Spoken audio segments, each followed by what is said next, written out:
ಯಲಗಟ್ಟಿಯ G E ಸಂಯುಕ್ತ ಪದವಿ ಪೂರ್ವ ಮಹಾವಿದ್ಯಾಲಯದಲ್ಲಿ ಇಂದು ಪರಿಸರ ದಿನಾಚರಣೆ ಮತ್ತು ವನ ಮಹೋತ್ಸವ ಕಾರ್ಯಕ್ರಮವು ಅತ್ಯಂತ ಅರ್ಥಪೂರ್ಣವಾಗಿ ಜರುಗಿದೆ.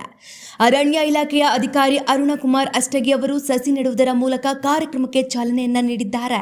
ಈ ಸಂದರ್ಭದಲ್ಲಿ ಮಾತನಾಡಿದ ತಹಸೀಲ್ದಾರ್ ಬಸವರಾಜ ಹೊಂಕಣದವರ ಅವರು ವಿದ್ಯಾರ್ಥಿಗಳು ಉತ್ತಮ ಸಂಸ್ಕಾರಗಳನ್ನು ಮೈಗೂಡಿಸಿಕೊಂಡು ಸಮಾಜದ ಒಳಿತಿಗಾಗಿ ಬದುಕಬೇಕು ಎಂದು ಕರೆಯನ್ನ ನೀಡಿದ್ದಾರೆ.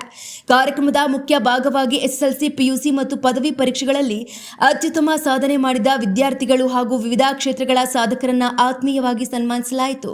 ಪರಿಸರ ಸಂರಕ್ಷಣೆ ಮತ್ತು ಶಿಕ್ಷಣದ ಮಹತ್ವವನ್ನು ಸಾರಿದ ಈ ಕಾರ್ಯಕ್ರಮದಲ್ಲಿ ವಿವಿಧ ಸಂಘಟನೆಗಳ ಪದಾಧಿಕಾರಿಗಳು, ಪತ್ರಕರ್ತರು, ಶಿಕ್ಷಕರು ಮತ್ತು ಅಪಾರ ಸಂಖ್ಯೆಯ ವಿದ್ಯಾರ್ಥಿಗಳು ಹಾಗೂ ಸಾರ್ವಜನಿಕರು ಪಾಲ್ಗೊಂಡು ಕಾರ್ಯಕ್ರಮವನ್ನು ಯಶಸ್ವಿಗೊಳಿಸಿದ್ದಾರೆ.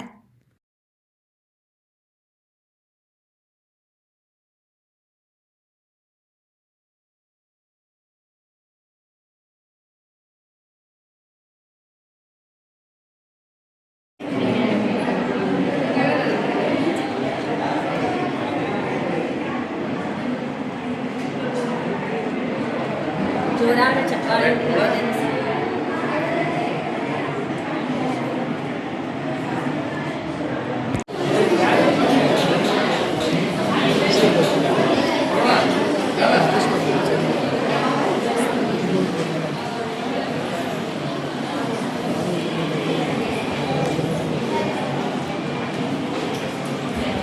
ರೈಟ್.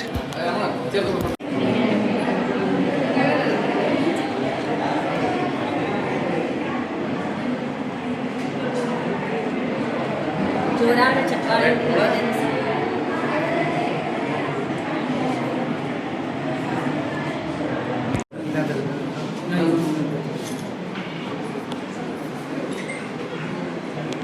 ನಮ್ಮ ವಿಜಯ ಕರ್ನಾಟಕ ವರದಿಗಾರರಾದಂತ ಶಂಕರ್ ರೆಡ್ಡಿ ಅವರು ಕೂಡ ವೇದಿಕೆ ಮೇಲೆ ಬರಬೇಕು.